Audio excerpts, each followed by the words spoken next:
చిన్న జిల్లాలు ఉంటే మేనేజ్మెంట్ ఈజీ అవుతుందని అనుకున్నాం. చిన్న జిల్లాలు వచ్చినాయి, కలెక్టర్లు మనకు దొరకరు, కలెక్టర్ దరఖాస్తు ఇద్దామంటే పట్టించుకునే పరిస్థితి లేదు. ఎంత బాధ అంటే ఇవాళ పోలీస్ కమిషనర్ ఇక్కడ ఉంటాడు. ఈ పోలీస్ కమిషనర్ గారు మనల్ని కలవడానికి టైం దొరకదు, కానీ బ్రోకర్లు కలవడానికి మాత్రం టైం దొరుకుతుంది. ఇవాళ ఇంకా ఎవరైనా పెద్దవాడు పోతే నీది పరిష్కరించుకోరా అని చెప్పేటువంటి పద్ధతి ఉంటే మరి పేదల సంగతి ఏంది? ఇలా ఎక్స్ సర్వీస్ మెన్లు ఉన్నారు 92 మంది. ఇందులో రెవెన్యూ డిపార్ట్మెంట్ వాళ్ళు ఉన్నారు, పోలీస్ డిపార్ట్మెంట్ వాళ్ళు ఉన్నారు, ఎలక్ట్రిసిటీ డిపార్ట్మెంటు. ఒక్క మాట చెప్పాలంటే ఈ కాలనీలో ఏకశిల నగర్లో కొన్న ప్లాట్లన్నీ కూడా ఆల్మోస్ట్ ఆనాడు ప్రభుత్వ పరమైనటువంటి డిపార్ట్మెంట్లలో పనిచేసి ఆనాడు బ్యాంకులలో రుణం పొంది ఇన్స్టాల్మెంట్ కట్టుకున్న వాళ్ళు తప్ప వీళ్ళు ఎక్కడ కూడా తప్పు చేసిన వాళ్ళు కాదు. కాబట్టి ఇవాళ నేను అడుగుతున్నా, ఏ ప్రజల సౌకర్యం కోసమైతే చిన్న జిల్లాలు కలెక్టర్లు అందుబాటు అని చెప్తూ ప్రవచించినరో మీరు వెంటనే స్పందించాలని చెప్పి కోరుతున్నాను నేను. ఇలా మీకు ఏం తీరికలేదు. ఇప్పుడు 2000 మంది కుటుంబాలు ఇలా ఖాళీ బట్టగట్టకుండా వాళ్ళు తిరుగుతూ ఉంటే వీళ్ళకి ఏం మంచి జరుగుతుంది?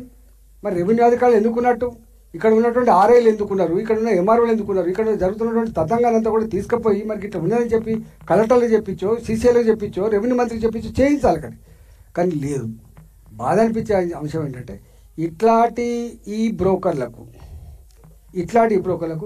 రాజకీయ నాయకుల అండ కూడా ఉంటుంది తప్పకుండా. ఎక్కడొక్కడ వాళ్ళు కూడా బయటకు వస్తారు. నేను ఒకటే కోరుతున్నా, మీరు రాజకీయాలు చేసుకోండి, కానీ పేదల జీవితాలతో చెలగాటమాడే ప్రయత్నం చేయొద్దని చెప్పి హెచ్చరిస్తున్నా. ఇక్కడ భారతీయ జనతా పార్టీ ఎంపీని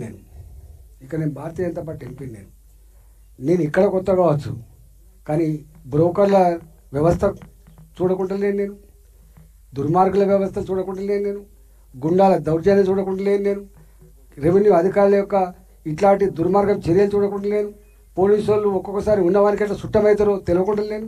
అన్ని విషయాల పట్ల సంపూర్ణమైన అవగాహన ఉన్నవాన్ని చెప్తున్నాను. నేను ఇవాళ నిన్న చెప్తే ఇలా వచ్చినంటే నాకు మొత్తం 2000 మంది వస్తారని చెప్పచ్చు, రాలే. నేను ఇక్కడి నుంచి ఒక హెచ్చరిక చేసిపోతున్నా. ఇది నా పార్లమెంటు పరిధి మాత్రమే రాలే. తెలంగాణ గడ్డ మీద ఎక్కడ ఎవడు దౌర్జన్యం చేసినా, చట్టమే ఉన్నవాడిని సుట్టమైపోయి పేదలను పీడించే ప్రయత్నం చేసినా, ప్రయత్నం చేసినా భారతీయ జనతా పార్టీగా మీకు అండగా ఉంటామని చెప్పడానికి వచ్చిన నేను ఇక్కడ. ఇవాళ మీరు తిమ్మిని బమ్మి చేసి మీరు కోర్టులను మేనేజ్ చేస్తా, ఇంకో పోలీస్ డిపార్ట్మెంట్ మేనేజ్ చేస్తా, ఎల్లకాలం మేనేజ్ చేయలేరు. గుర్తుపెట్టుకో, ధర్మాన్ని తాత్కాలికంగా మీరు ఆపే ప్రయత్నం చేస్తుండొచ్చు, పేదల గొంతును తాత్కాలికంగా నొక్కే ప్రయత్నం చేస్తుండొచ్చు, కానీ పర్మనెంట్గా నొక్కేటువంటి అధికారం నీకు కాదు కదా బిడ్డ, నీ జేజమ్మ కూడా ఉండదు. గుర్తుపెట్టుకో, ఇది డెమోక్రసీ, ఇది ప్రజాస్వామ్యం. ఇంకా బాధ అనిపించింది, వారు ఎవరు చెప్తున్నారు, కౌన్సిలర్ చెప్పిండా ఇవాళ శ్రీనివాసు ఎంత బాధ అవుతుంది. 5 ఎకరాల భూమి అమ్ముకొని వచ్చి, లేదా ఇంతకుముందు చిన్న నౌకరు చేసుకొని వచ్చి తీసుకున్నాడు. వీళ్ళందరి ఒక్కొక్కరి చరిత్ర రాసుకొని తప్పకుండా పంపించే ప్రయత్నం చేస్తా. నేను ఒకటే మీకు అష్యూరెన్స్ ఇస్తా ఉన్నా, నిశ్చింతగా ఉండే ప్రయత్నం చేయండి, మీరు ఐక్యంగా ఉండే ప్రయత్నం చేయండి. నేను పోలీసు వాళ్ళకి ఈ సందర్భంగా హెచ్చరిక చేసిపోతున్నా, మీరు సామాన్య ప్రజల భద్రత కనుక మీరు రక్షణ ఇవ్వకపోతే మీ మీద కూడా కాంప్లైంట్ చేసే పరిస్థితి ఉంటుంది. మానవ హక్కుల కమిషన్ కాంప్లైంట్ చేయాల్సి వస్తుంది. అందువల్ల ఇది ఇక్కడే కాదు, అనేక దిక్కులు ఉన్నాయి. ఇట్లా నిన్న మొన్న మీకు తెలుసు బాలాజీ నగర్ కూడా పోయి ఇచ్చాం మేము. బాలాజీ నగర్ కూడా ఇదే పార్లమెంట్ కింద వస్తుంది. ఒకనాడు ఆ బాలాజీ నగర్లో కూలగొడతా అని చెప్పి వచ్చినాడు టైగర్ నరేంద్ర అడ్డం ఉండి కూలగొడతావరా నా కొడుక అని చెప్పి ఆనాడు ఎదురు తిరిగితే ఆ గుడిసెలు నిలిచిన, ఇల్లు నిలిచాయి. ఇలా వాళ్ళందరూ అయితే పాపం ఇంకా మీరన్నా ఇంత ఉద్యోగాలు చేసుకుంటారు. ఎక్కడ కన్న గడ్డ అన్నం పెట్టకపోతే కనిపెంచిన అమ్మానను అక్కడే వదిలిపెట్టి కన్న బిడ్డలు వేసుకొని వస్తారు బాలాజీ నగర్కి. జవహర్ నగర్, బాలాజీ నగర్ ఎవరి అడ్డాలి? ఈ దేశంలో ఎక్కడ ఏ మూలకు పేదోడున్నా హైదరాబాద్లో బతకచ్చు అని చెప్పి వస్తే వాళ్ళకు ఆశ్రయం ఇచ్చేటువంటి గడ్డ బాలాజీ నగర్, జవహర్ నగర్. 60 గజాలే ఉంటాయి, 70 గజాలు ఉంటుంది పాపం. ఒక తరం కష్టపడితే రేకుల షెడ్ వేసుకొని జీవిస్తారు అక్కడ. ఇవాళ ఎప్పుడో కట్టుకున్న వాటిని వాళ్ళు వచ్చి వాడొచ్చి వీడొచ్చి నోటీసులు ఇస్తా అంటాడు, కూలగొట్టిపోతా అంటాడు. 40 ఏళ్ళ క్రితం, ఇవాళ 1985, 2024, ఇవాళ అంటే ఆల్మోస్ట్ 40 ఏళ్ళు అవుతుంది. ఈ 40-50 ఏళ్ళ క్రితం వెలిసినటువంటి కాలనీలు, బస్తీలు, ఇండ్లు ఇప్పుడు కూలగొడతా అంటే ఎంత దుర్మార్గం ఉంటుందో చూడండి.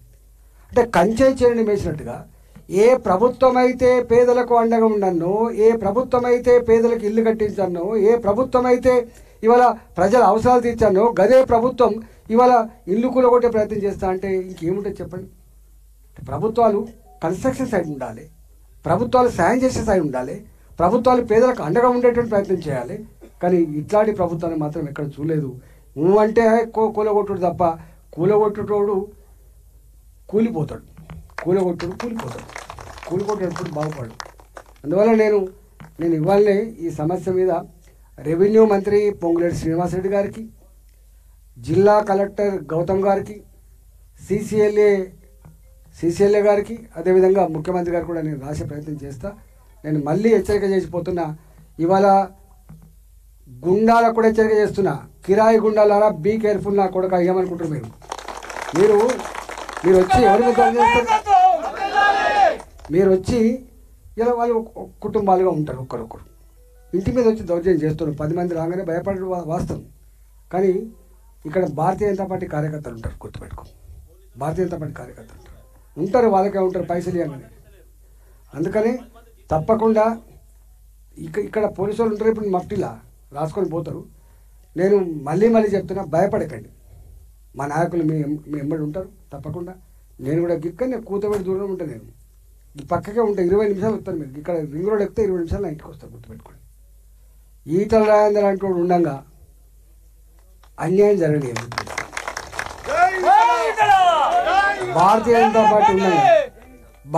పార్టీ ఉండగా భయం ఉండదు, మీకు గుర్తుపెట్టుకోండి. ఈ రెండు మీకు మాటిచ్చిపోతున్నా.